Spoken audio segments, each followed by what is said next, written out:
Yes, genius.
Tyrannies have no mind for tactics.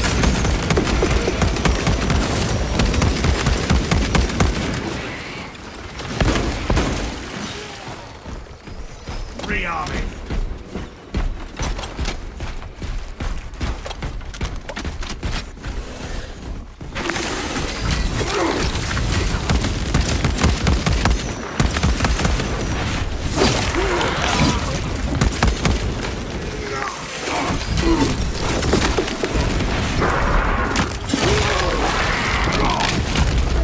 Aliens bioform eliminated.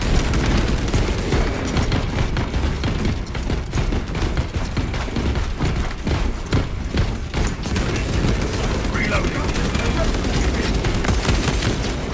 Xenos rampage imminent.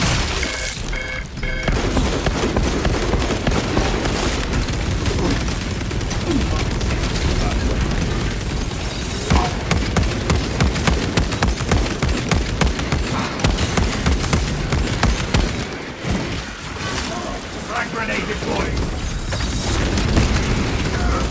They shall not.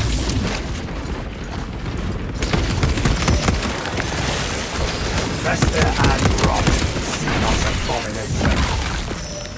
Readying next volley. Familiar line cloak ready.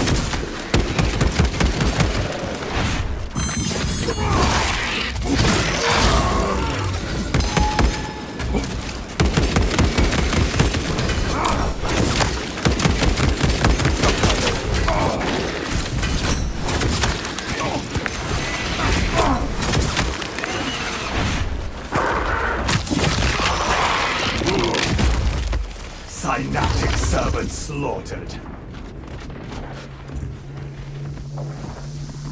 I will heal you in no time.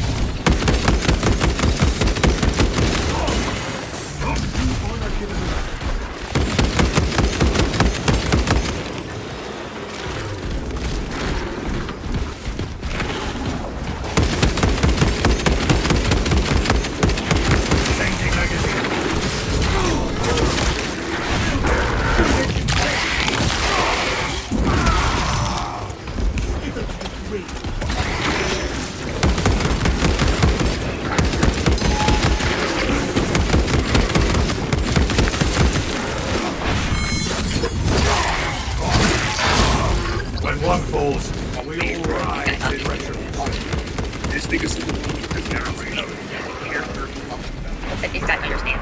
They're realized. He's writing later things. But since he said name 3 lines, here we go. Where did you found me? Good. It's hard to believe. Long done, well done. Scary, man. Riding slow. I want you guys to see how slow these Z's rolling in. Look how we start going. But his pet died, and he's winning, and it doesn't have to do anything with this character at all. Like, I hope this guy understands that Bow was the emotional thing. Like, Bow was the only thing showing him actual bondage and connection, unlike his own. In his video, he said, suggest you call for a chat. his dad died. Even if you can or you didn't, it doesn't matter. So tell me what's the reason everybody would say that? Quite a bit of being scaled down. Broly can throw explosively within battle. To the point where Vegeta noticed within mere seconds of the battle that Broly is learning and growing exponentially within the battle. Because one thing is being the body that's linear. Now you're so fast, thinking like Papa. I find when somebody speaks so confident that they're throwing out straight garbage. Like, I don't know why such a big deal that Broly didn't do that. There's one Dragon Ball Z again, you don't understand. And then you compare Broly to Kappa, it's just idiotic, straight up. Like, Broly is just there. Every character detail, everything given to him is by other characters. He's just speaking to speak. I would love for him to name those things. So this tweet says, Bro went from playing an iconic hero to playing an unknown character, and they're talking about Jason Momoa playing Lobo in Super Group. Which, by the way, Lobo was fucking great. Lobo looks sick, but also, why are we lying? We truly got the good ending with the Kingsman situation because not only did CC get ulted because Moist Critical himself made a video about the whole situation defending Kingsman, so GG to her, but she also lost her sponsor with Infinity Mice, and they're reaching out to Kingsman to sponsor him instead, which is at the W company move. He is now the most watched Marvel Rival streamer, hitting over 20,000 concurrent viewers and made more money in 5 minutes on Twitch than he would have gotten from winning that tournament in the first place. Also, CC's whole apology was AI generated. People ran it through GPT-0 and it got a 97%. Zaza's apology was apparently written by her. Well, she also said she wasn't rude to Kingsman in the first place and that she had no idea about the document her boyfriend was writing, and people called her out for lying about it, and damn, I'm gonna be honest, it's safe to say GG to CC and Zaza's careers, and there's probably gonna be a Netflix documentary about this in around 10 years if it keeps getting more popular. Fuck already, Jesus. We truly got the good ending with the Kingsman situation because not only did CC get ulted because Moist Critical himself made a video about the whole situation defending Kingsman, so GG to her career, but she also lost her sponsor with Infinity Mice, and they're reaching out to Kingsman to sponsor him instead, which is just a W company move. He is now the most watched Marvel Rival streamer, hitting over 20,000 concurrent viewers and made more money in 5 minutes on Twitch than he would have gotten from winning that tournament in the first place. Also, CC's full apology was AI generated. People ran it through GPT-0 and it got a 97%. Zaza's apology was apparently written by her boyfriend as well. She also said she wasn't rude to Kingsman in the first place and that she had no idea about the document her boyfriend was writing, and people called her out for lying about it, and damn. I'm gonna be honest, it's safe to say GG to CC and Zaza's careers, and there's probably gonna be a Netflix documentary about this in around 10 years if it keeps getting more popular. Fuck already, Jesus, we truly... Not only did CC get ulted because Moist Critical himself made a video about the whole situation defending Kingsman, so GG to her career, but she also lost her sponsor with Infinity Mice, and they're reaching out to Kingsman to sponsor him instead, which is just a W company move. He is now the most watched Marvel Rival streamer, hitting over 20,000 concurrent viewers and made... So it's come to my attention that some shit about my hero. For those who don't know, this is Perfection, the natural selection. Try saying that 5 times fast. Now, Perfection is mainly known in the Dragon Ball community for his horrible takes, and that he's a well-known rage quitter in Universe 2. He's also a major guru, but we'll get to that in a minute. So let's see what he has to say about My Hero Host Justice. This game is dead on arrival. This game is essentially nothing but new Deku, new Bakugo, new Shigaraki, new All Might, and that's it. Actually, if you go to the website, they show what new characters they're adding, plus bringing back characters that was already in Once Justice 2. But wait, at the beginning of this video, you said that nobody's gonna go to that website. Villains and more. Head to our webpage. Ain't nobody head to that webpage. But I digress. What other unpopular opinions do you have to say about this game? That's the problem. There's no substance here. So, Reclamation Center. no metal lady.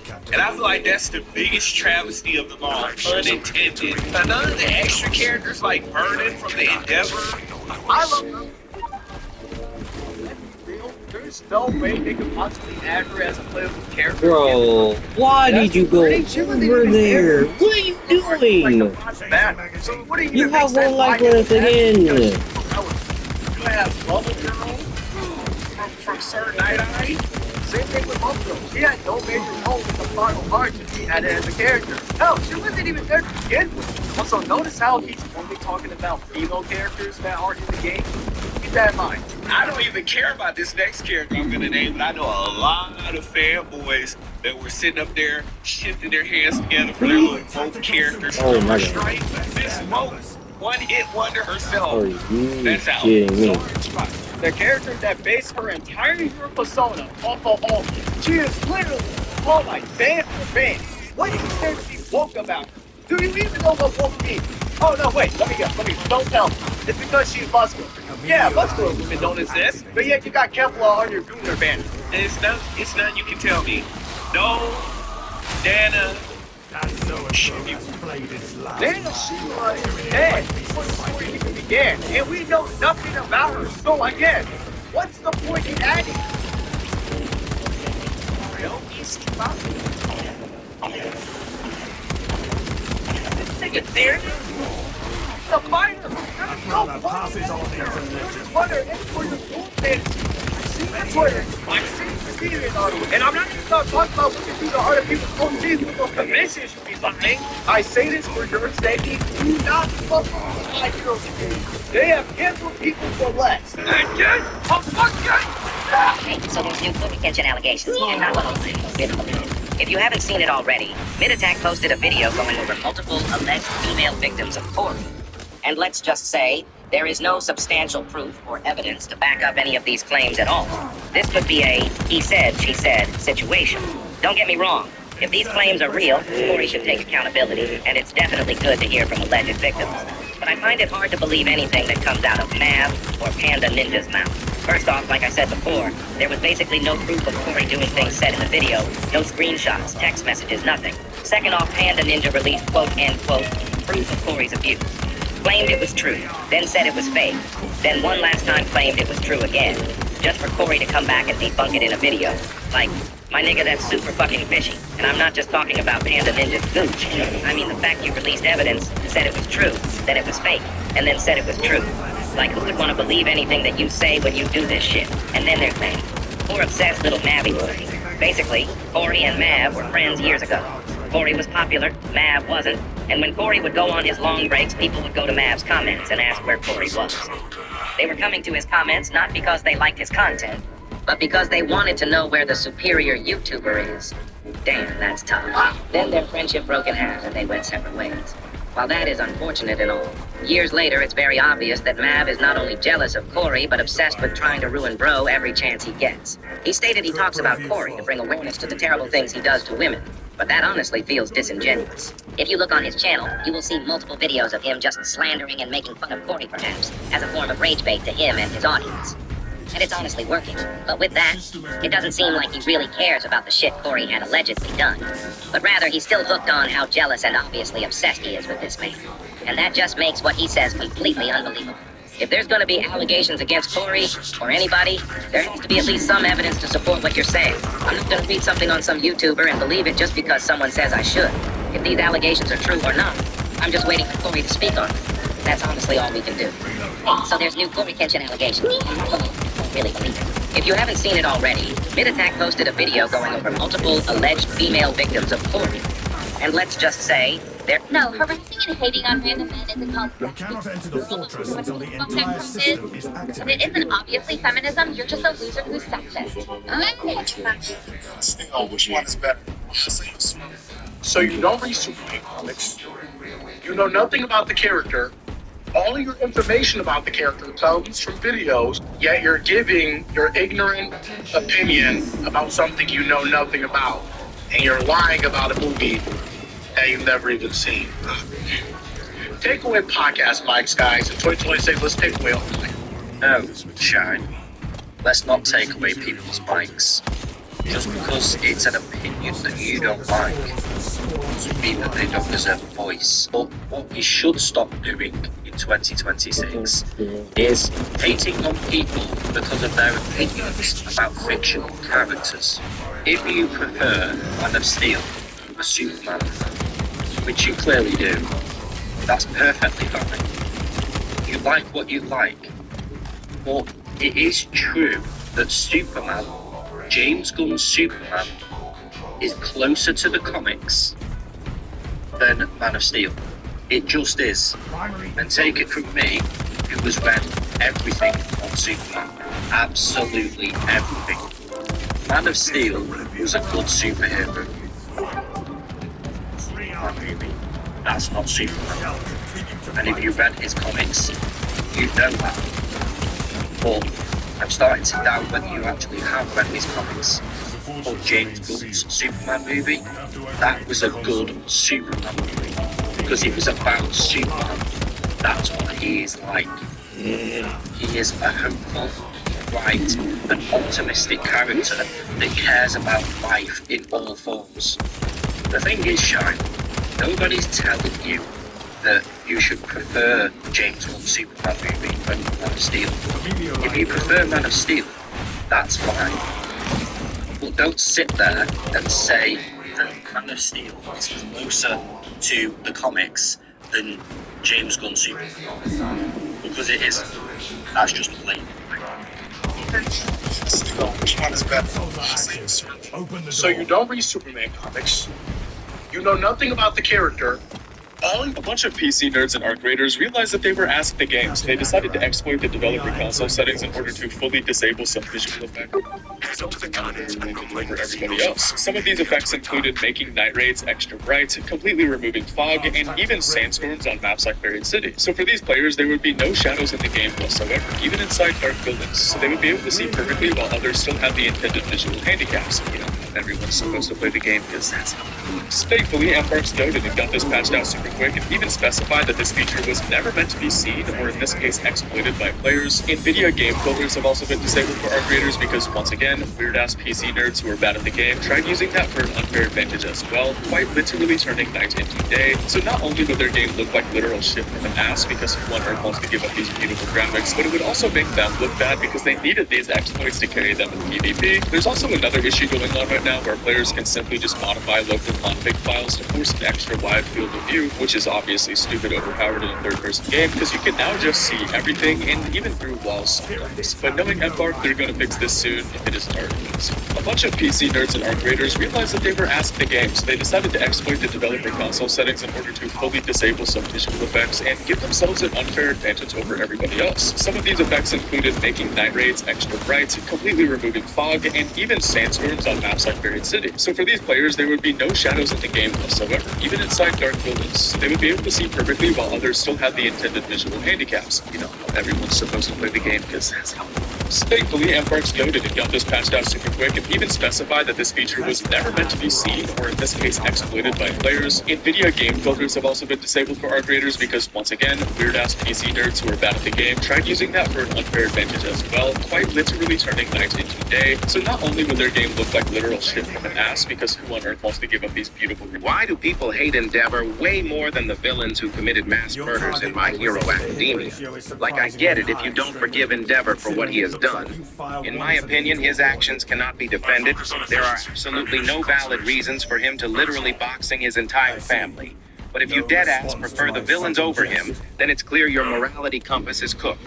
And it's pretty crazy because they his wife to have more kids, even though that's not his wife did want more kids.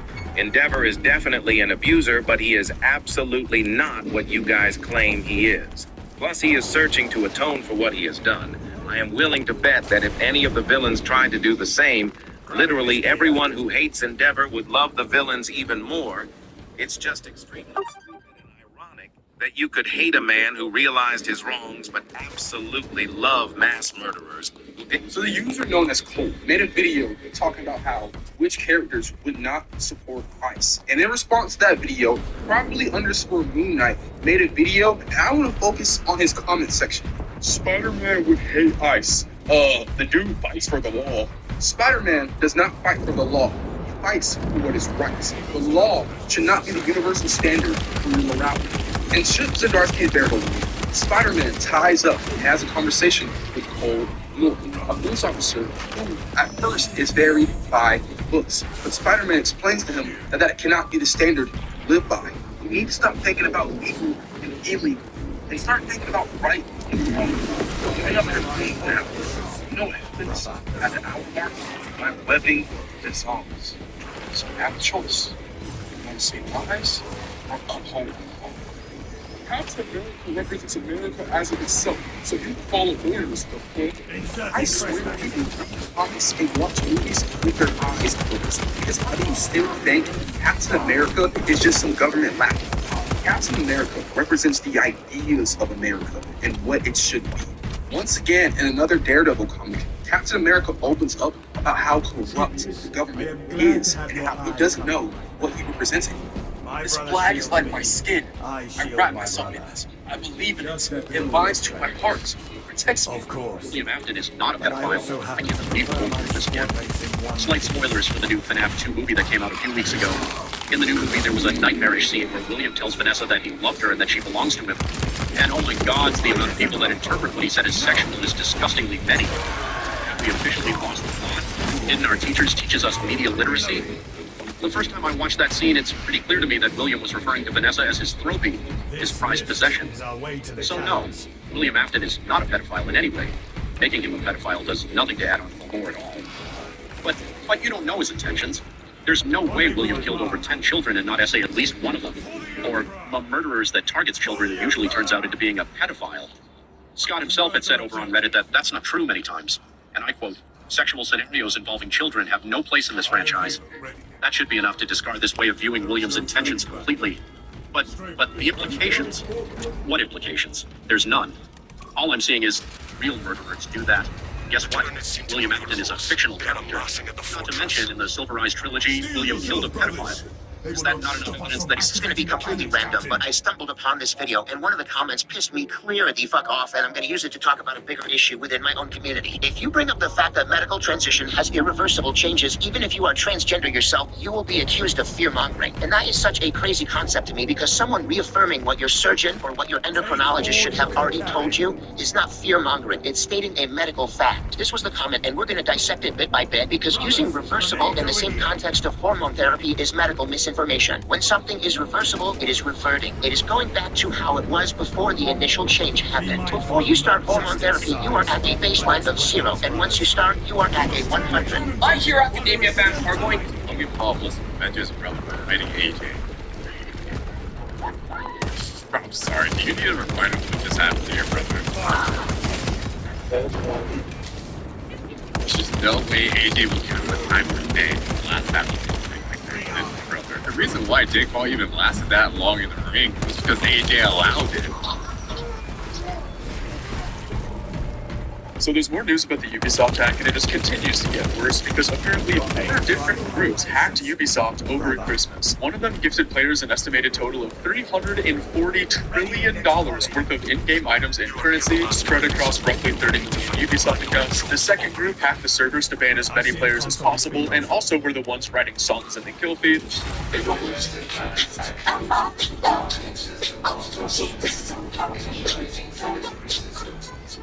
A third group claims to have stolen all of Ubisoft's internal and client information and threatened to release it for a ransom, which is kind of funny considering Ubisoft is broke with about $6 in their name right now. I don't know what these hackers were thinking, but Ubisoft confirmed that these hackers did not gain access to anyone's personal data like passwords or bank details, and the fourth group has apparently gained access to Ubisoft's source code for every single game that they have ever created, dating back to the 90s, and every single game that they currently have in development. Now, this hasn't been confirmed by Ubisoft yet, but this is what the hacker group had reported. Apparently, all the stuff that was happening in Siege, currency, and banning was simply just like a Trojan horse for the other hacker groups to slip into the source code. This shit was straight out of a These motherfuckers legitimately pulled the "I'm in" line. Anyways, that's all we got for now, so I'll let you guys know when first stuff happens. So there's more news about the Ubisoft hack, and it just continues to get worse because apparently 4 different groups hacked Ubisoft over Christmas. One of them gifted players an estimated total of $340 trillion worth of in-game items and currency spread across roughly 30 million Ubisoft accounts. The second group hacked the servers to ban as many players as possible, and also were the ones writing songs in the kill feeds. My name is Batman. Instead of using my billions of dollars to attack the issue at a systematic level by eradicating poverty, providing jobs. Let's get one thing straight. Our objective is not the superior ship. It's not even resupply. It's a disaster wrapped in forced tension and fanfiction delusion. I've tried, really tried, to understand why people romanticize this piece of shit nightmare of a dynamic, but the more I see of it, the more I want to scream into the fucking void. We're talking about a relationship that begins with trauma and bullying, not romantic passion. Tyson and Bakugo spend years living, lamenting, and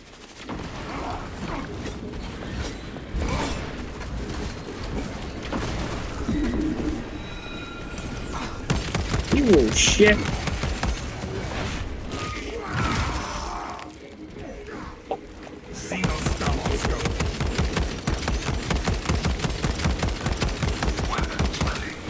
Awaiting target. Aim and fire with a sidearm to commence attack. The Hierophant attacks! Defensive positions! Mind your the Tyranids cannot stand against our Gosh. Why are you running so much?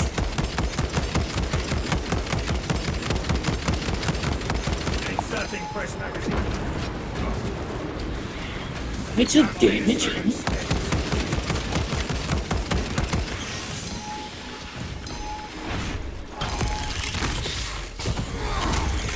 Waiting for fire command. Aim and fire with sidearm when ready, Minister.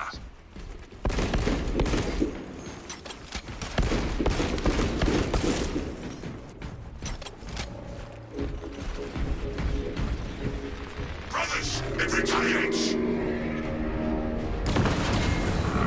Maintain the space between you and our enemy's assault!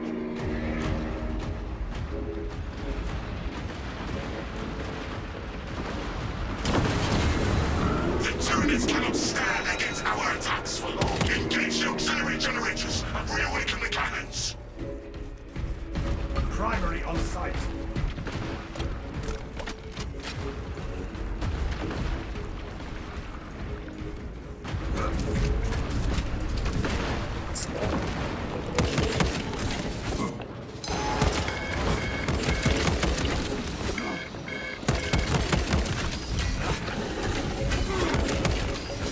Activating.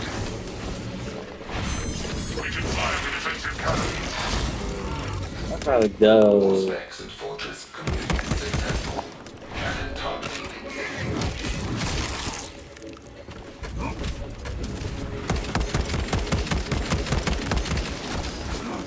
Changing magazine. the Hierophant attacks. Defensive position. Keep clear or it's foulness.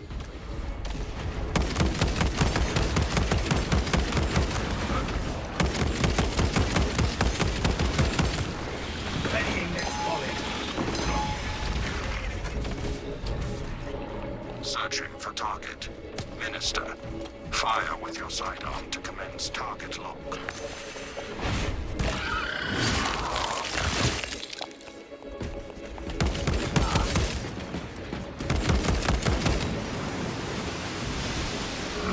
More attacks like that, and this our bomb brothers. It retaliates. Mind your positions.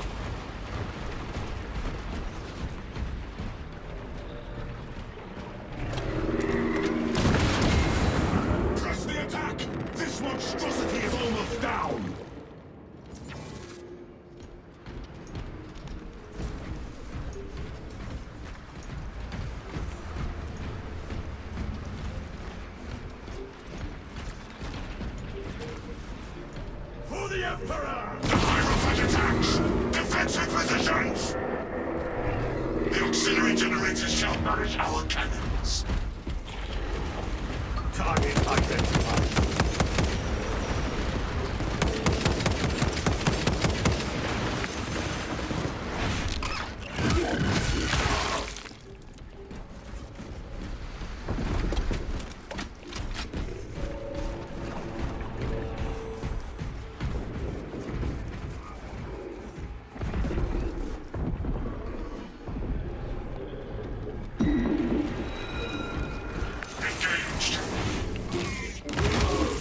weapons are ready. Brothers, it retaliates. Reestablish service call and system communication. System link has been established. All specs connected.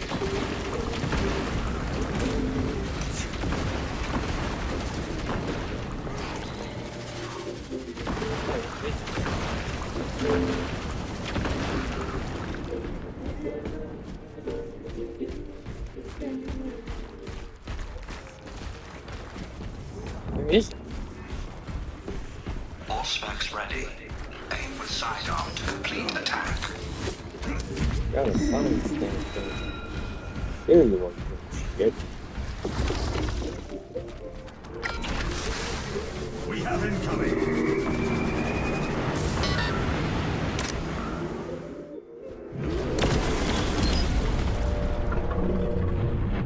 Captain Acker.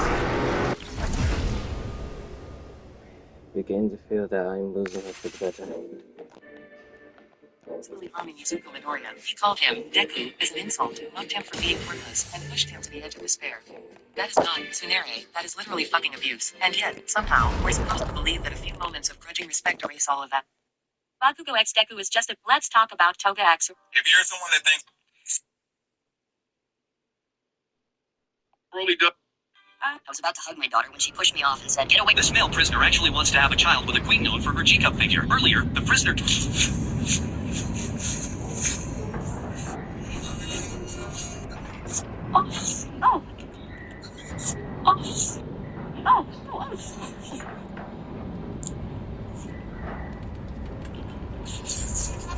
Stop! Who are you in touch with me?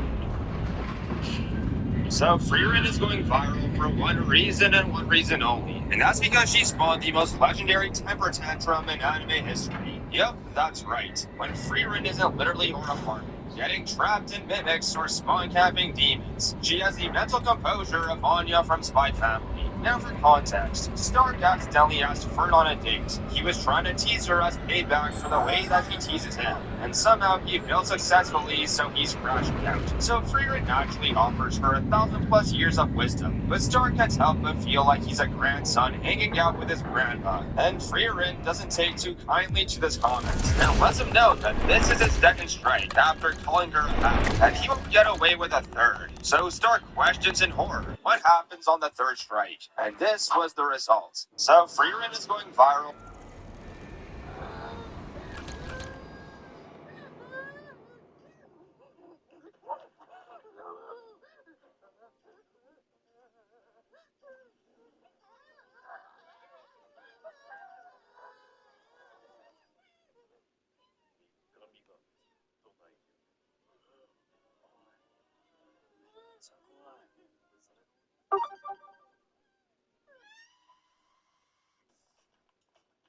Craziness. For one reason.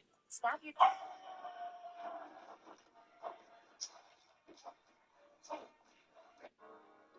Police steady watching. Every day they clocking me.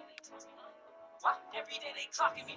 Best Steam reviews, getting over it. I would rather stick a toothpick under my toenail and kick the wall than endure this game. This game made me want to rip all my skin off and eat it.